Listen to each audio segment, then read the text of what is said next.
حضور اکرم صلی اللہ تعالی علیہ وسلم شب معراج میں بیت المقدس کی طرف جاتے ہوئے مصر کے قریب ایک نہایت اعلیٰ اور زبردست خوشبو آنے لگی۔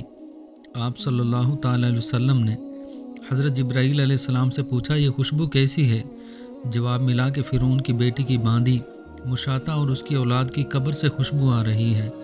پھر حضرت جبرائیل علیہ السلام نے اس کا قصہ بیان کیا کہ مشاطہ فرعون کی بیٹی کی خادمہ تھی اور وہ خفیہ طور پر اسلام لا چکی تھی۔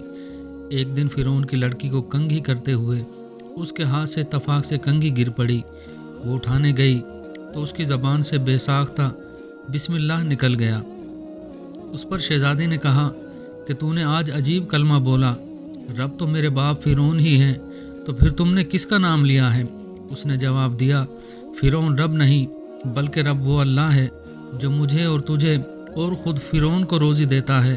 شہزادی نے کہا، اچھا تو میرے باپ کے سوا کسی اور کو اپنا رب مانتی ہے؟ اس نے جواب دیا، ہاں میرا، تیرا اور تیرے باپ سب کا رب اللہ تعالیٰ ہی ہے۔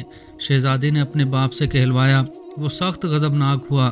اسی وقت اسے برسر دربار بلوا بھیجا اور کہا، کیا تو میرے سوا کسی اور کو اپنا رب مانتی ہے؟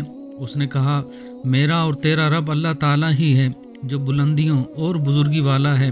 فرعون نے اس وقت حکم دیا کہ تانبے کی جو دیگ بنی ہوئی ہے اس کو خوب تپایا جائے، اور جب بالکل آگ جیسی ہو جائے تو اس کے بچوں کو ایک ایک کر کے اس میں ڈال دیا جائے، آخر میں خود اسے بھی اس میں ڈال دیا جائے۔ چنانچہ وہ گرم کی گئی۔ جب آگ جیسی ہو گئی تو حکم دیا کہ اس کے بچوں کو ایک ایک کر کے اس میں ڈالنا شروع کرو۔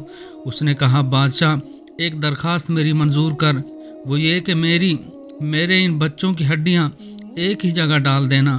اس نے کہا، اچھا تیرے کچھ حقوق ہمارے ذمے ہیں اس لیے یہ منظور ہے۔ اس کی دونوں بچیاں اس کی آنکھوں کے سامنے اس میں ڈال دی گئیں۔ وہ فوراً جل گئی۔ پھر سب سے چھوٹے کی باری آئی جو ماں کی چھاتی سے لگا ہوا دودھ پی رہا تھا۔ فرعون کے سپاہیوں نے اسے گھسیٹا تو اس نیک بندی کی آنکھوں تلے اندھیرا چھا گیا۔ اللہ تعالیٰ نے اس بچے کو اس وقت زبان دے دی۔ اس نے بآواز بلند کہا، اماں جان افسوس نہ کر، اماں جان ذرا بھی پس و پیش نہ کرو، حق پر جان دینا ہی سب سے بڑی نیکی ہے۔ چنانچہ انہیں صبر آ گیا۔ اس بچے کو بھی آگ میں ڈال دیا گیا اور آخر میں ان کی ماں کو بھی اس آگ میں ڈال دیا گیا۔ یا رسول اللہ صلی اللہ تعالی علیہ وسلم، یہ خوشبو ان کی قبروں سے آ رہی ہے۔